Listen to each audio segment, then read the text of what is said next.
Presiden Joko Widodo menyumbangkan seekor sapi kurban berjenis limosin ke Panitia Kurban Masjid Nasional Al-Akbar Surabaya. Saat tiba, sapi disambut karpet merah yang disediakan menuju kandang hewan kurban. Sapi ini terpilih setelah melalui berbagai seleksi dan pemeriksaan kesehatan. Sapi ini dibeli Presiden Jokowi dari seorang peternak asal Lumajang. Di Blora, Jawa Tengah, petugas kesehatan hewan memeriksa sapi kurban bantuan Presiden Joko Widodo. Sapi jenis simental dengan bobot 1 ton lebih ini didatangkan langsung dari Kabupaten Semarang.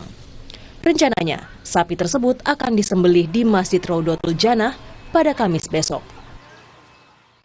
Sementara itu, Presiden Jokowi juga membeli 2 ekor sapi limosin milik peternak asal Kabupaten Lebak, Banten. 2 sapi yang dibeli oleh Jokowi ini kerap disebut sapi monster oleh pemiliknya.